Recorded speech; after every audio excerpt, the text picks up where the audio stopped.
على أشرف الأنبياء والمرسلين وعلى آله وأصحابه أجمعين. Assalamu alaikum wa rahmatullahi wa barakatuh, everyone.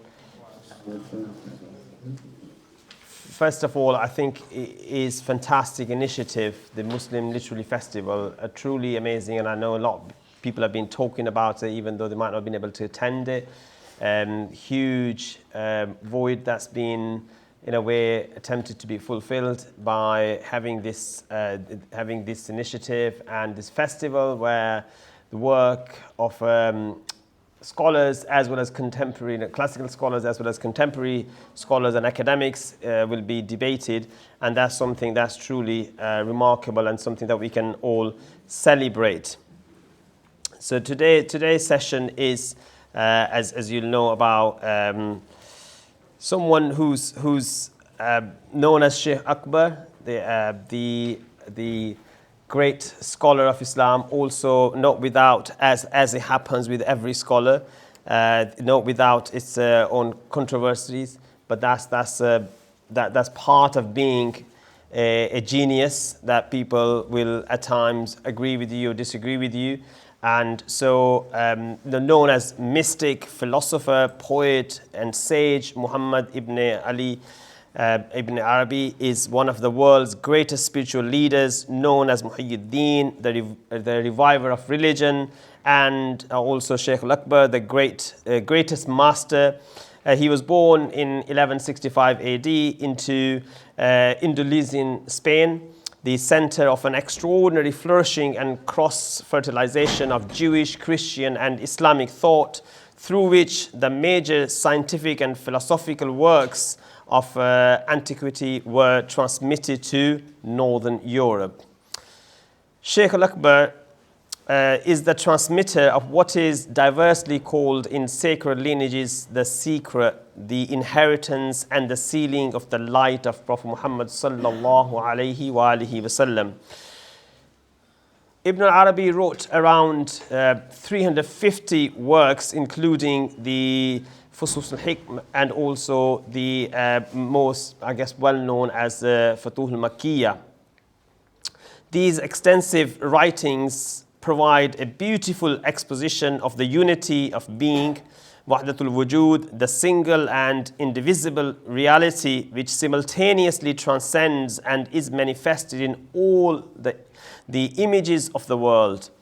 Ibn al-Arabi shows how man in perfection is the complete image of this reality, and how those who truly know their essential self know God Almighty. So this concept of self-awareness appears in many of Ibn Arabi's writings. And at one place he says that Imam Ali asked the Prophet ṣallallāhu ﷺ, what action can I take that is not totally lost or worthless? And the Prophet ﷺ replied, seek truth, you will find it in yourself, therefore know yourself. So Ibn Arabi's vast encyclopedia of spiritual knowledge, al-Makkīyah, the openings revealed in Makkah, is physical proof that he transmitted this inheritance successfully. Yet at 10,000 pages in the original Arabic, the work has remained largely inaccessible. With only partial commentaries and incomplete translations over the centuries, the work has been introduced to some degree, but only partially. Now, thanks to the Futuhat project, a translation and commentary of the entirety of Ibn Arabi's al-Makkīyah will be accessible to English speakers for the first time. And mashallah, that endeavor has been made possible by none other than Dr. Shuʿayb Eric Winkel, along with his team. And we're very much looking forward to having Dr. Shuʿayb in person at this session, but sadly, due to unforeseeable circumstances, he's not able to join us in person. But now I think after COVID, being in person or not in person is pretty much the same, and that is part of the valaya of spiritual, the tasawwuf that we talk about, that these giants can be present in many places. And so I guess before I introduce Dr. Shuʿayb, just one thing mentioning in terms of the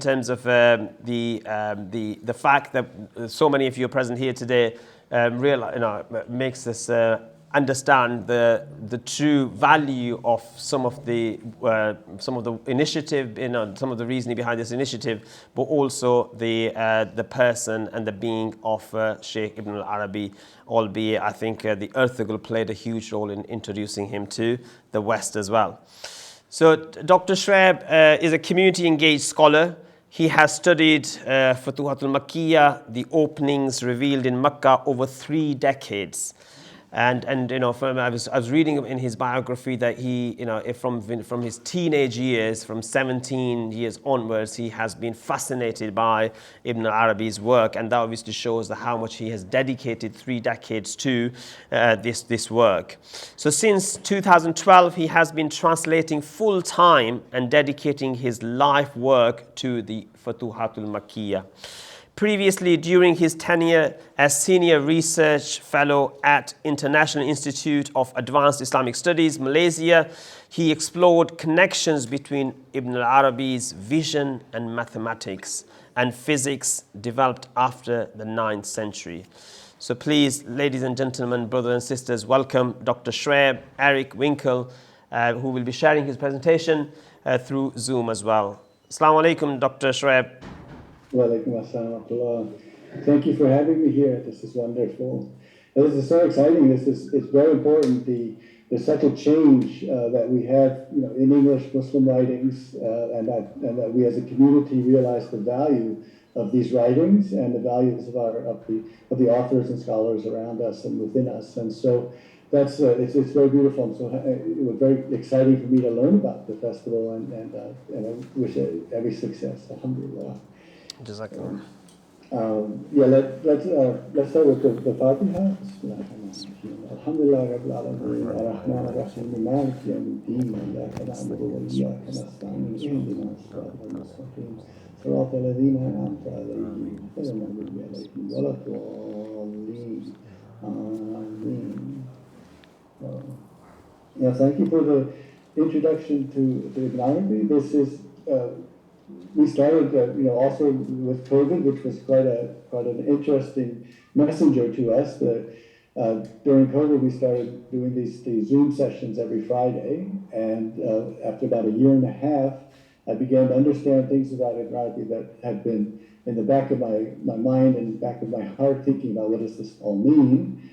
And one of the things I kept coming to is that Ibn Arabi said that this is our time. So it's quite well known that Ibn Arabi he didn't really have contemporaries. He didn't really speak to people in his time.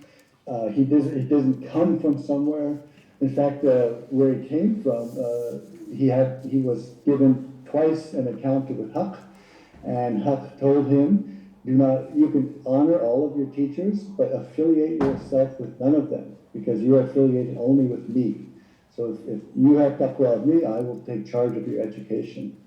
And so Ibn Arabi took this very seriously and understood that he's not part of his time. And what he was writing was so it's interesting, when he spoke, he had about 12 people around him, and often maybe a transcriber. And you can be sure that they were not understanding what was going on so many times. It's such a complicated, difficult situation.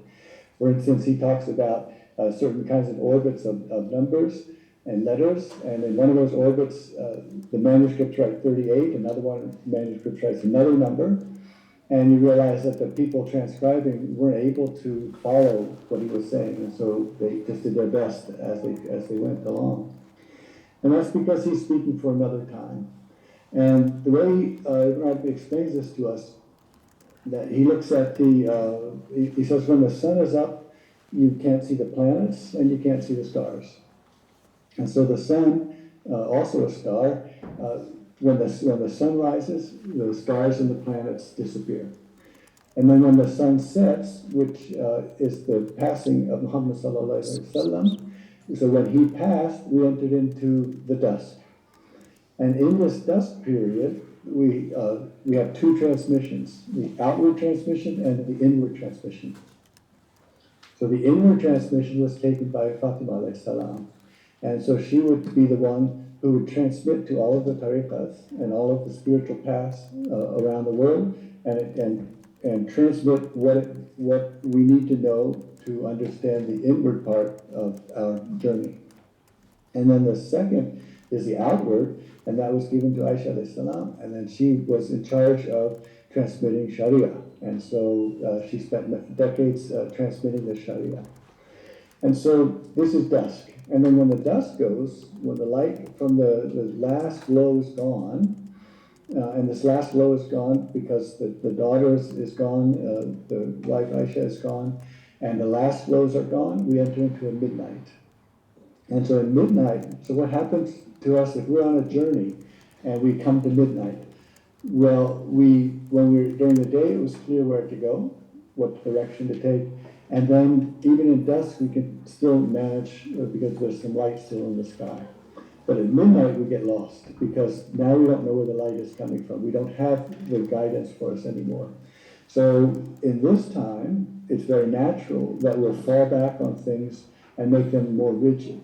And we'll try to say, well, I don't know, the flexibility that was there when there was light in the sky is now dangerous or gone. I need to just solidify, codify, make things very clear in a fixed way. So this is when the madahibs, the schools of law, they all become very solidified, and they all become very careful. This is canonical hadith. This is not. This is how you practice wudu. This is how you do this. This is how you do that. And even in the turuq, even in the spiritual path, that happens as well. So this is your master. Here are your different levels of the murids. And all of these hierarchies will be coming up, and this is how you do the dhikr, and this is how you do that, and how you do sama. So that's the midnight time. And then comes a special time called the third part of the night. And the third part of the night is when Allah comes down as our Rabb, and comes down to the sky of this world and asks, is there anyone asking for healing from their separation? And then we answer, we are, or I am. And say, astaghfirullah. So I'm asking for the healing of my separation. So this is the third part of the night. So Allah speaks to me directly from the closest sky of this world. So this is the closest that our Rabb comes, and it is the time when the Rabb speaks to us directly in the third part of the night. Ibn Arabi said this is our time. So Ibn Arabi was always writing for this time, this our time situation, this third part of the night. So, and of course, third part of the night, when the dawn comes, everything will be different. Something is going to happen because dawn is coming. So this third part of the night is one where we get to see what is happening with humanity. And as you said, that humanity is this mirror, this reflection, this complete image of the divine creator. And so this is what humanity is. And so Imam Ali says, know yourself. And so let's look at, I'll go ahead and share a screen and we can look at something.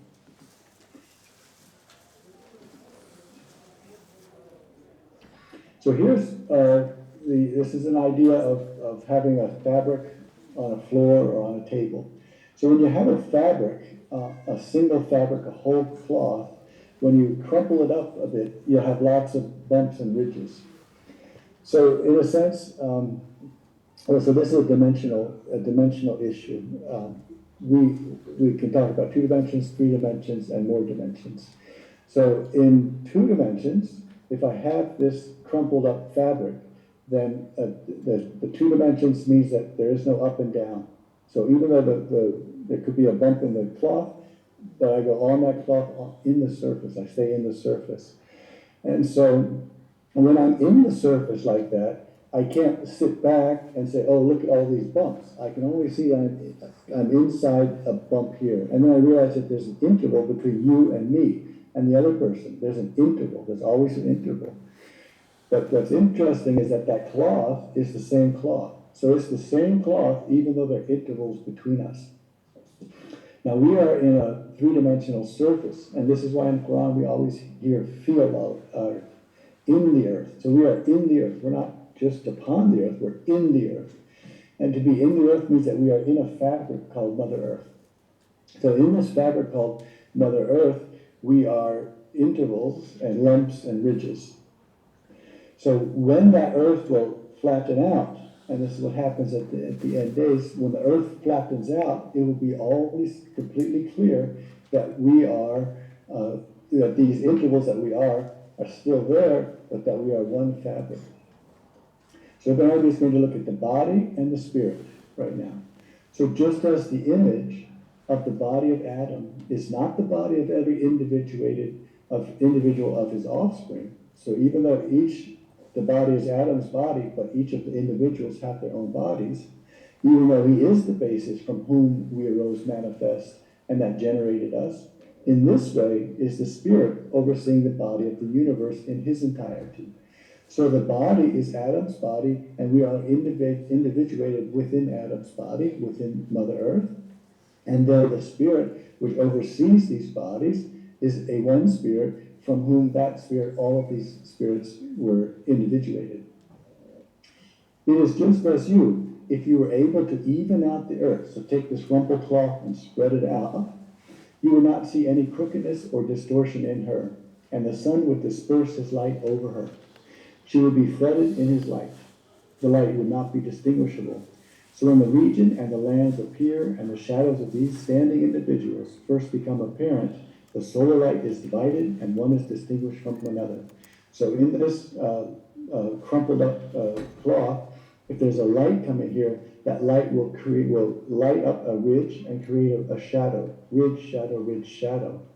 So we are shadows, we're ridges that are the light cast to our ridges, and in the shadow play you call us, these are the puppets.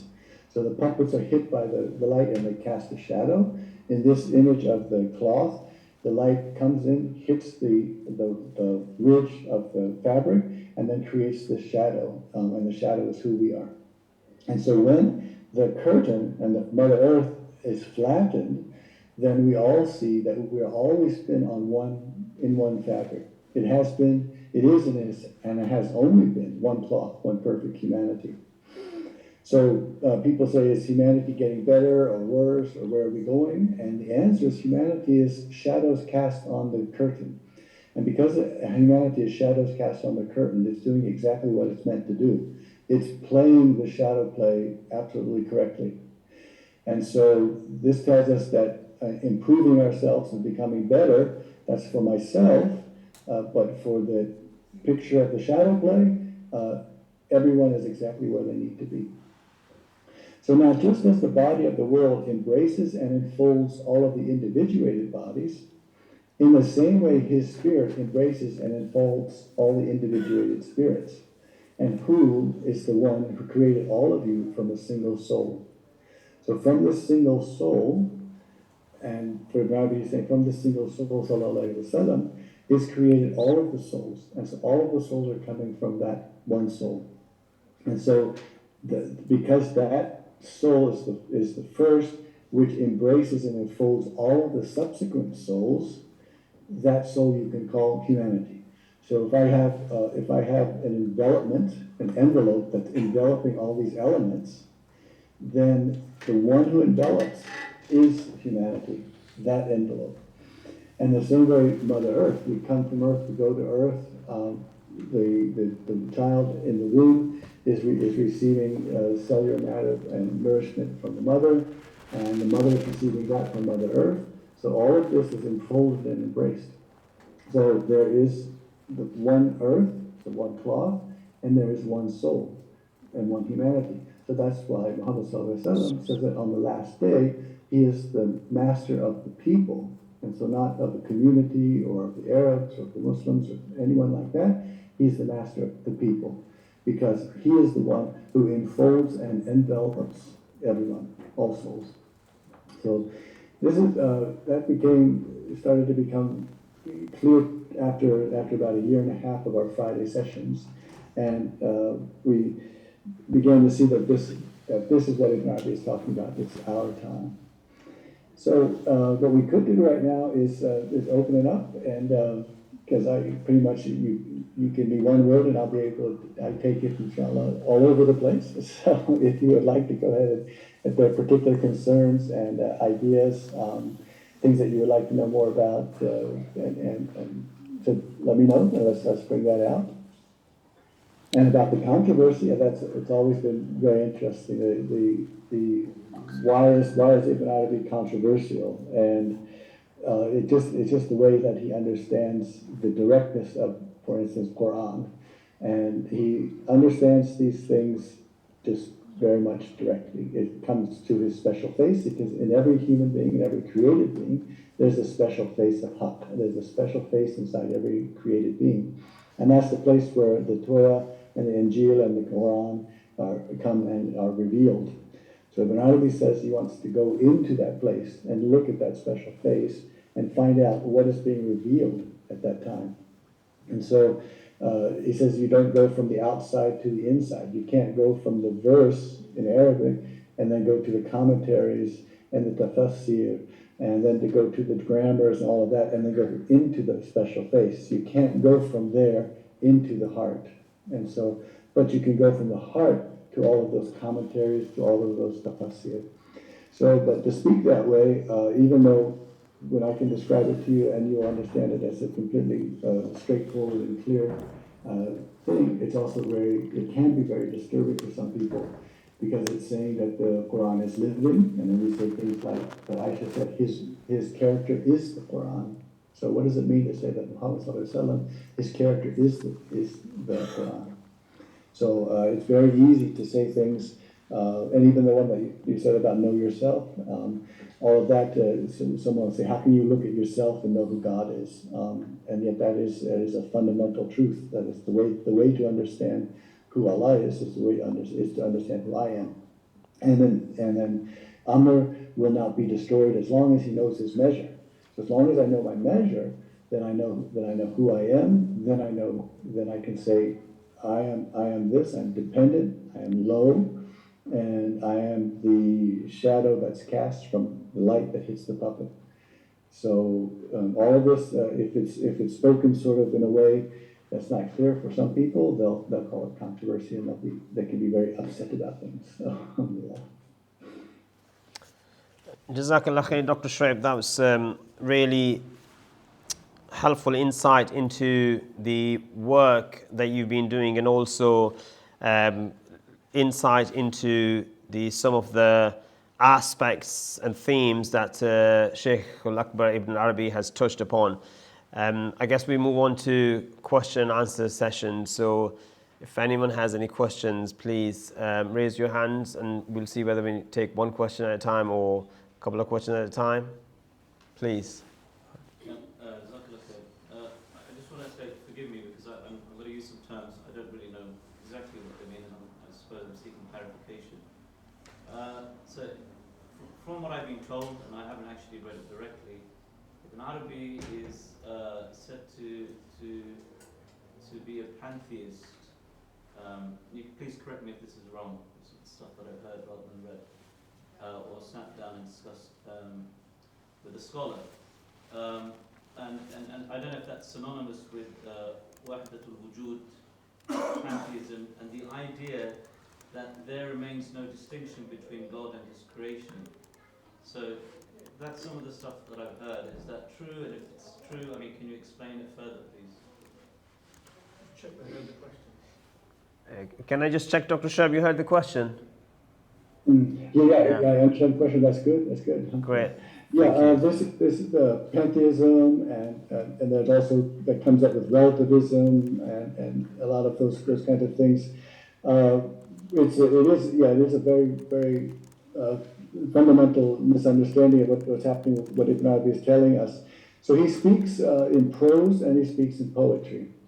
So in poetry, so prose, when he speaks in prose, you're talking about subject-object. And so whenever you have subject-object with prose, then it's very clear that you have us, you have a creation, you have a creator, and that they're not the same, and they're not the same genus, they're not the same kind, and so they're very much separated. And so, but when you go into poetry, you begin to understand that there's other things that are happening. And Ibn Arabi talks in the poetry about the barzakh, what's happening in between, so a membrane. So if we have the Zathu, we have the Creator, we have that which is unknowable and inaccessible, and utterly other than us, and then we have us over here, then there's a barzakh in between. And this barzakh in between is the necessary medium for communication. So there's no way to communicate between two things that are not of the same genus. So in the sense that something that is simple and elemental cannot communicate with something that is composite. Something that accepts colors cannot communicate with something that does not accept colors. Something that has a body cannot communicate with something that does not have a body. So these separations are very, very strong and very important. And if we begin to blur them, you just lose the strength and the power of what's happening. So what happens is that you have Zatu, the inaccessible. So Aziz here is inaccessible. That is, she's the Huwiya. The Huwiya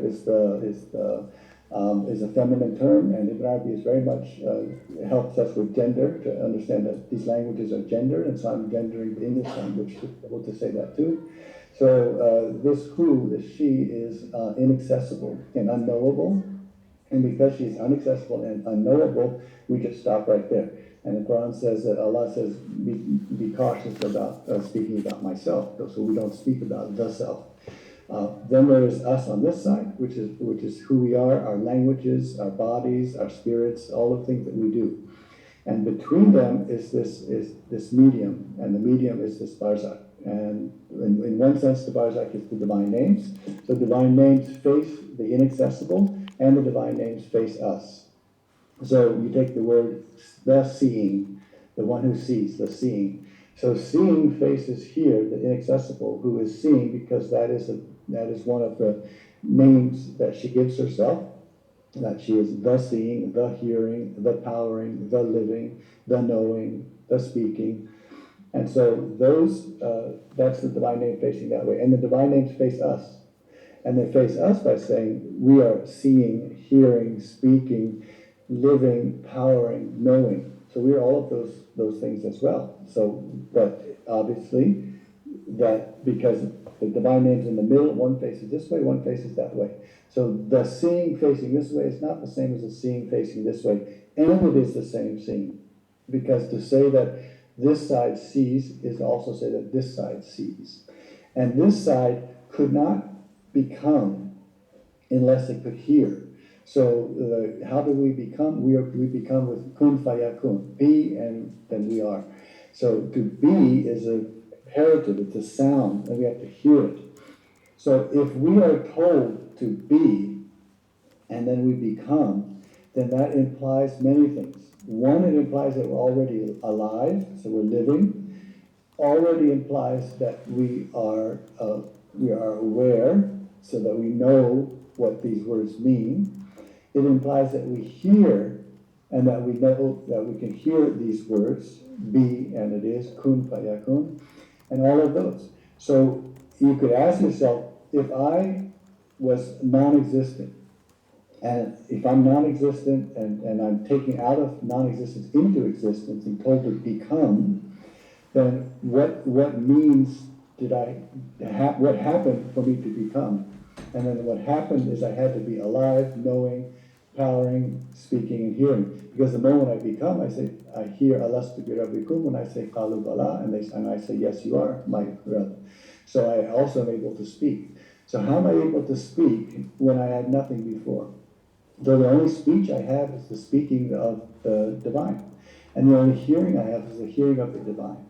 So this is how the Arabi says, only Allah hears Allah. And only Allah sees Allah. And only Allah knows Allah. So if I'm over here, if I don't have Allah's hearing, seeing, and being, then I don't have anything. And if I don't have it, I can't become. So it's a big conundrum here. What comes first? And how does all this work? And so in the poetry, Ibn Arabi just says, only Allah hears Allah, only Allah sees Allah. So only the divine name, the seeing, sees. And I don't have over here some adjective or attribute called seeing that is all mine, and that it came just from me. I don't have such a thing. And I don't have being that came from me. If I had being that came from me, then I could keep my being for a few seconds longer, and I wouldn't necessarily die at the next moment, and so on. And so, because I don't have control over my being, I know that that being is not my being. And so, whose being is it? It's Allah's being. So, pantheism assumes that actually that on this side we're kind of like gods also.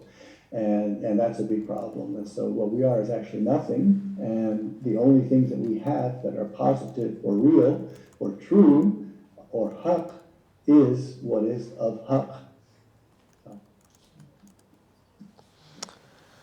Thank you, it was very profound. I like that we are nothing. Yeah. Any other questions, please? Please. Forgive me if I'm wrong, but I believe you said that we're currently in the third part of the night, and that in the third part of the night, Allah speaks to us directly from the nearest skies and offers us healing from separation. Could you expand upon that a little bit, please, and explain it a little bit more? Yeah. Yes. So the third part of the night. So we hear that our cherisher descends in the third remaining part of the night to the sky of this world, asking, is there anyone asking for healing from their separation, that I may heal their separation? And so that's our response, is astaghfirullah. So astaghfirullah is from the root G, H, F, and R. And this is a propolis, a sealant. So a propolis and a sealant is what happens in the honeycomb. Whenever there's a foreign object that enters into the honeycomb, the bees will put propolis around it. And what they're doing is that they're keeping this foreign thing from spreading out and destroying the entire honeycomb. And also when any of the cells are beginning to break and the honey is dripping out, they'll put propolis on the cell so that it can strengthen it. So what happens is, astaghfirullah is not only about sin and offense and forgiveness. It's about putting propolis over things which are causing us to be separated. And so what we call for is we ask for Allah, we say, heal my separation, come back, bring me back to you. And so we say, where are you? I need you. I need your help, bring me back to you. So all of those prayers that we give are prayers that are ones that say that I'm separated. And what makes us separate is that we think that we own all of these things that we are and have. So if I think I own my seeing, then I'm no longer Allah sees Allah. Only Allah sees Allah. If I say, no, there's me seeing, I see things, and I did this, and I did that. So every time I say, I did this, I did that, I'm putting up a separation. And I'm saying that this is my being, this is my soul, this is my seeing and my hearing and my brain and all of these things. So when I'm in that situation, then I'm in a situation of separation. And so that's why I ask that to be healed, to have the sealant, to have the propolis covered over. And what happens is when we look at the bridge of our life from the womb to the grave, that bridge, we're told, has these gaps and hooks in them. And all of these gaps and hooks are things that are going to slow us down from entering up to the gate of the garden. And they slow us down because they're places where I've not forgiven someone, or I've offended someone and I've not asked for forgiveness, or I've done something mean-hearted and mean-spirited. And when I do that, there's a gap. There's something that's going to pull me. And until I resolve that, I'm going to be stuck in my life journey, that life journey that is going to go, inshallah, to the gate of the garden. So to be unstuck is to ask for the angels to cover that gap over. And that's what in Arabic says, that when there are angels who are created by the dhikr of astaghfirullah, and an angel is created, and the angel's job is to cover that gap until the end day, in the last moment, last time. And at that moment, the last time it will be revealed, and then all the bad things will be turned into good. The sayyati will be turned into khayriyati. And so this is the progress of the bridge. And the second question is, so our Lord descends in the third remaining part of this night and asking, is there anyone turning to me that I might turn to them? And so we say, atubu alayk, I'm turning towards you. Atubu alayk, so I'm turning to you. So Allah is asking, who is ready to turn to me And so I'll turn to them when they turn to me. And then the third one is there anyone asking for me to bestow something on them that I may bestow it? And that's when we bring in our dua. We ask the dua of the Prophet ﷺ, make me my limbs light, make my nerves light, my muscles light, make my bones light, make me light. And Ibn Arabi says to say make me light is to say make me you, to make me you. And when you are made you, so when you say make me you, you're saying that when my slave approaches me with extra devotions, I begin to love it, or I begin to love the slave. And when I begin to love it, I begin to be the hand with which it holds, and the tongue with which it speaks, and the eyes with which it sees, and the body with which it moves. So if Allah becomes the eyes with which I see, the body with which I act, and the body with which I do things, then I have asked to say, make me light, and that is to make me you. MashaAllah, make me you. Assalamu alaikum. Salam. Some of the scholars have described Ibn Arabi as being one of the greatest wonders of Islamic civilization. Would you be able to share some details about his life and give us some wider context of where and when he wrote his major works, the Futuhat and the Fusus al-Hikam? If you'd be able to share some details about his life, please. Yeah. So, there's a very, very wonderful biography out on Qur'adas, that's the Red Sulphur, Quest for the Red Sulphur. When it comes to the Futuhat and the Fusus, to know his biography is not necessarily, I use those resources a lot, and I always have them there, but it's much more important for me to find things from Lisan al-Arab, for instance. That's the background that I have to understand the Futuhat. And so, and the reason this is because Ibn Arabi did not write the Futuhat or the Fusus. He was given the Fusus, and he was given through the youth, he was given the Futuhat. And we'll explain that in just a minute. What happens is that Ibn Arabi was looking for the youth, and so the youth comes to him and says, "Here I am. Do these things, follow these things, get onto the journey of your soul and these adventures. And when you're there, you'll be able to see me." And so when Ibn Arabi does see him, the youth says, "Lift up my veils, and you will see written in light throughout my body what you are going to now write to your friends." So, and that's chapter 2.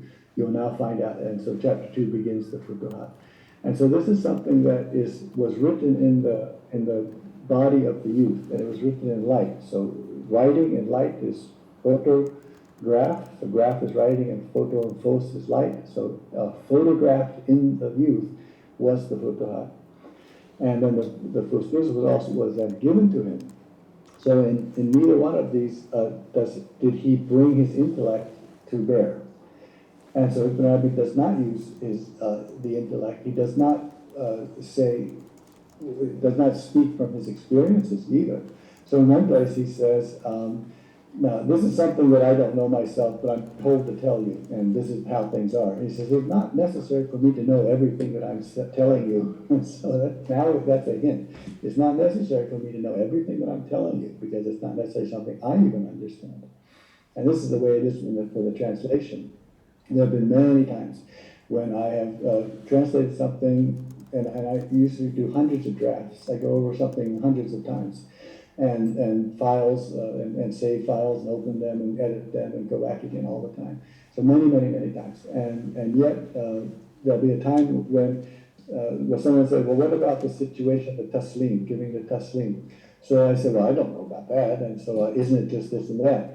And I said, well, why don't you find out? And so I go to the Futuhat, and I went to volume 3, and there is a long paragraph, 2 pages, about the taslim. And I had no idea that was there. Of course, it's my translation, and I printed it, and I published it. But I hadn't understood it, and I hadn't thought of it, and it didn't sit with me, because it wasn't the time at the time. So this is how Ibn Arabi is working as well. He says what he needs to say, but it's not based on his intellect or his experience. And then my understanding of it is not based on my intellect or my experiences. I have to learn these things. So I learned them all at different levels, and some of them it just sits there. I translate it correctly, but that's it. Some of them maybe I see this is the most important thing I've ever seen in my life, and I go over it and over again, and it gets deeper and deeper as it goes. So that's a whole range of my own interaction with the text. MashaAllah.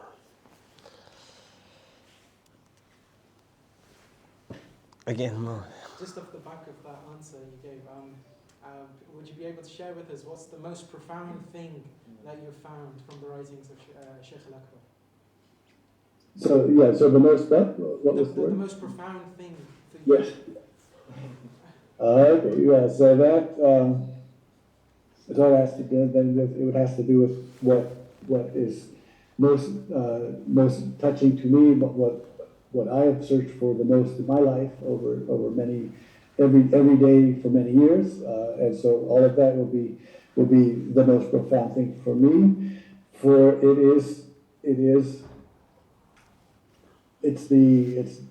it's knowing the journey of the soul. It's finding out where we're going and why we're here. And if we think about it, we always, the seekers are ones who are looking for the meaning, and meaning is why they're here and what they're doing. And what meaning comes from is in the bridge. So the bridge is very interesting. It's called Jessr, and so it's the bridge, it's the Sirat, it's the bridge that we cross to get to the gate of the garden. It's the bridge of our life. So Ibn Arabi says that this dunya, this world, is wooden planks stretched across a great river. And these wooden planks stretches across this great river, which is taking us over the back of Jahannam, which is the back of our natures, and taking us to the gate of the garden. So if we are going to go over our natures, and so one of the ways to look at natures is camels and sheep. So in zakat, 100 camels can have the equivalent of one ram or one sheep. And so this is where we get the saying that human beings are like camels. Of 100 of them, one of them is good. One of them is a sheep. So the camels are people who are in the camel pens. And as you know, one of the 7 places that we do not pray is in the camel pens. Because although the camels are great, miraculous beasts, and the Quran speaks so lovingly and amazingly of them, they're intricate and amazing animals, they're also shayateen, they're also devils, and so it's not a place for prayer. We're encouraged to pray in the sheep's pen, because those are the places that we pray the salat, the intimate conversation. So when we enter into the intimate conversation, we enter as sheep and not as camel. And so, and you could say that over the camel's back, this is what the bridge is doing. The bridge is going to take us over the camel's back, and it's going to give us meaning. So that's the key to being a sheep and to being someone who intimate conversation with Allah, is that we find meaning. So when you think about a dream, you're just in a dream. And then you wake up and you interpret the dream. Well, we're in a dream right now, and most people are just living that dream. They're just living the dream. This happened, this happened, this happened. I saw this person, I saw that person. And then when they wake up, they say, oh, that's what it meant, that's what it meant. And so what we're asked to do is to die before we die, to wake up from this dream and interpret it and have it find its meaning. So what we're trying to do for seekers, for those who are seekers, what they desperately want to do is find the meaning of their life. And so that's why they do all the things that they do. They increase their prayers, and they travel places, they study things, they seek out a good company for people who can encourage them and help them. And we're always doing that because we're looking for our meaning, and we're looking for this, to see the bridge from the womb to the grave, and see where we're going and why we're going and why we're here and what our purpose is. So the most profound teaching of the Futuhat is, how do you find who you are, why you're here, what you're doing, and what is unique about you. And what's so very special about this, Ibn Arabi says that each one of us are absolutely equal when it comes to indicating the divine. So none of us is better or worse at indicating the divine. And that's why among the Sufis you hear that when they ask, what is the Ism al-Azam, what's the most tremendous name, one of them threw a stone at the person and said, you're the most tremendous name. Because Allah is not is not shy to use a parable of even a gnat, of even an insect. And so if Allah is not embarrassed to use a parable of a gnat for the highest, then he's not embarrassed to use me and the next person as an indication of him. And so, but I'm no better an indication than the guy over here. So the Sufis always say, if you think your soul is better than Pharaoh's soul, then you don't understand souls. So to that extent, everything is absolutely equal. There's no one more or less indicative of Allah. And every single one of us is an individual, and that if that individual were missing, then the creation would be imperfect. So each of us are required to make this perfect cosmos, this perfect universe. And if the one thing that I have is absent, is not there, then the entire cosmos is going to be imperfect. So that's why it's for me to understand, what do I personally, individually, what is my meaning, because that's the meaning that Allah wants to see. And that's the one that if I can't find it, then the universe will be complete. Thank you. I've just got a couple of questions that's been sent through, and then I'll come to yourself, inshallah. So the question that I've just received is that, could you please shed some light on a couple of things that are most misunderstood about Shaykh Ibn Arabi? Not for many years. I've not been following sort of the apologetics of Ibn Arabi or the criticisms or any of those things. I'm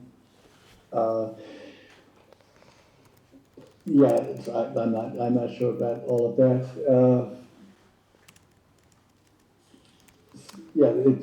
People need to look for themselves, and because it's not intellectual, the intellectuals.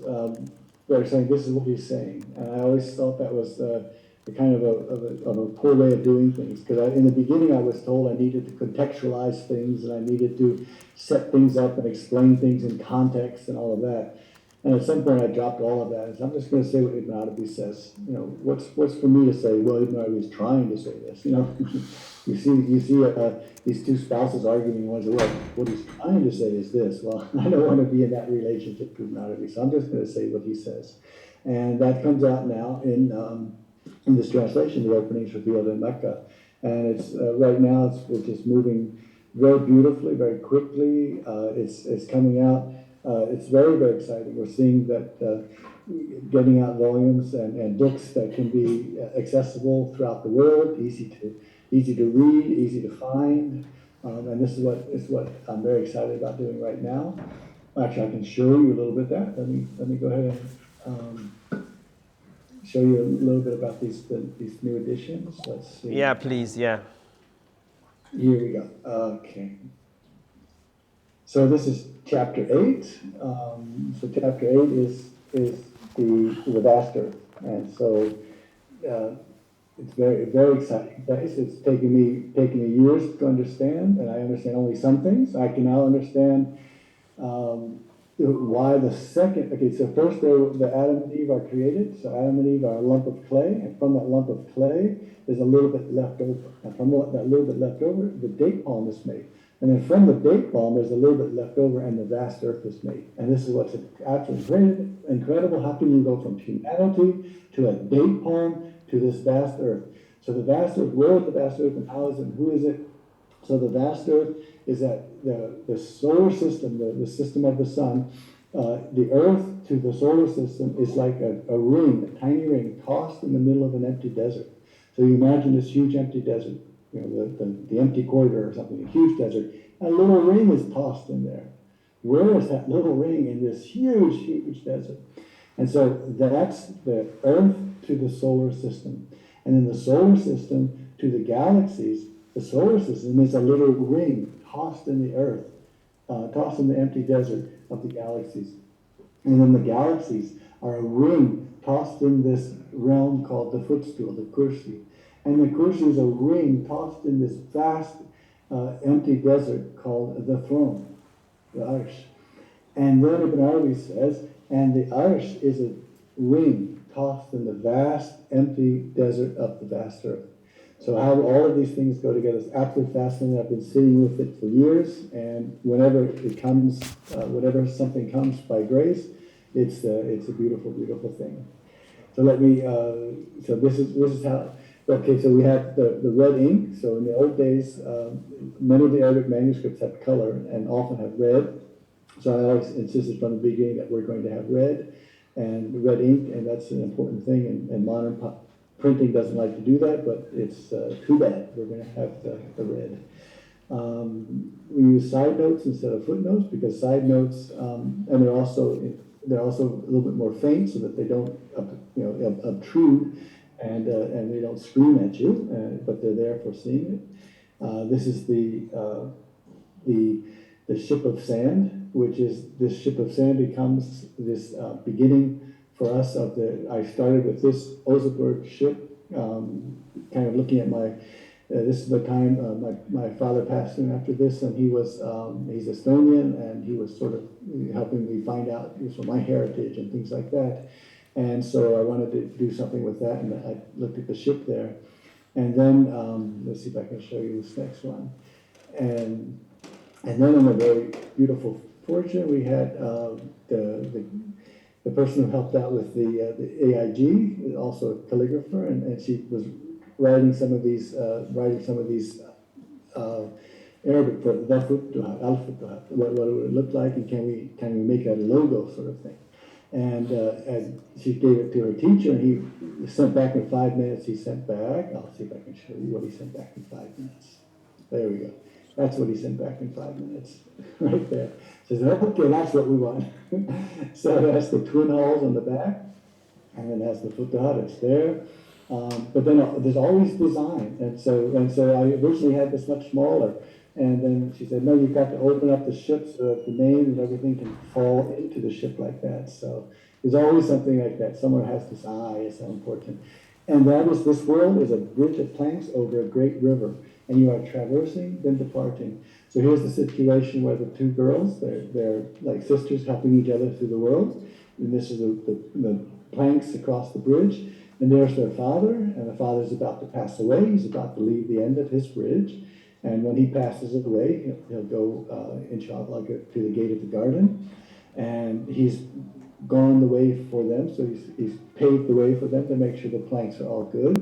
And they're helping each other as they go across. And so that's life. That's the story of our lives. And so we're looking for the people who can hold our arms as we cross this bridge. We're looking for those who went before us, and from their blessings, we receive so much from their blessings. How many prayers from the ancestors have there been that give us the grace that we need, that Allah blesses us because of these prayers of the ancestors and the prayers of people who love us, and the prayers of the peers and the great walis and the great ones pray for us. Say, give your slaves, bless your slaves, and bless your beloveds. So alhamdulillah. MashaAllah, that looks beautiful and also very easily accessible. I think time is up, but we just got one last question. I'm sorry if I misunderstood, but what I think you said was that when the scribes were taking down the words of Shaykh al-Arabi, it seemed to me that you said that sometimes they might sort of misunderstand them, and that you had sort of differing accounts of what Ibn Arabi said. So what was the authentication process to arrive at the manuscript that you would sort of, translate from then? What was the process? Yeah. So the critical edition is from Abdulaziz Sultan al-Mansur in Sana'a in Yemen, and he was very generous with me from the very beginning. In fact, when I said that I'm very interested in starting a translation, he sent me the critical edition. And it took him 11 years to create this critical edition from the 3 manuscripts in Suleymaniya, Konya, and a 3rd manuscript. So he looked at the handwritten manuscripts and was able to come up with the critical edition. He's very upset with the electronic versions, and of course there's a pirated version. He's upset by electronic versions because there's so many errors in them, at least 5,000 errors. and they're terrible errors. They're very much misunderstood. And either someone did this maliciously or it just creeped in. But the errors are serious. So we really do need to go to the critical edition. It's all there, and it's all really, really well done. And the critical edition, I've always been excited about it. And the way he starts in his introduction, he says, you can't understand why people are so critical of Ibn Arabi. Here he has, 70,000 times he says, ṣallallāhu ʿalayhi wasallam. How can you, find fault with someone who is so devotional? And so, it is quite true. So his critical edition is absolutely crucial. I'm hoping that one day we'll be able to publish it together in a clear publication that is clear from any kind of errors, and we'll be able to be protected from those who might want to put some weird words in there and say, look, Ibn Arabi is no good, kind of thing. So, but Ibn Arabi he was given this to be as counsel. So he said more than once the Haqq came to him and counseled him and says, I want you to reach out and counsel my slaves, and tell them that when there is something they do good, there's 7 or 70 or 700 times more. If there's something they do bad, it's only that bad thing, and that can be forgiven. So he wants us to see who Allah is and to us, and that is the gift for us. So he's not trying to convince us intellectually or anything. He's trying to introduce us to this to the loving God that Allah loves us, and that He loves us by sending His beloved messengers and prophets and others, and sends them to us for teaching and the grace of His blessings. So, thank you so much, Dr. Shuʿayb. That was, we more gratitude than words can express goes to you, Dr. Shuʿayb Eric Winkel, for introducing to us the work of Shaykh Akbar, Shaykh Ibn Arabi, in a very insightful, compelling, engaging way, and really look forward to seeing copies of your work more easily accessible. And I think that's been a wonderful contribution to this genre of classical work, in particular regarding tasawwuf and the journey of soul, etc. So Jazakallah khair. I think we wish that we could see you in person and say thank you, but here we are. And so Jazakallah khair to Muslim Literary Festival as well for bringing us together and helping us to learn from yourself. Jazakallah khair to everyone. Jazakallah khair for your time and your very engaging questions as well.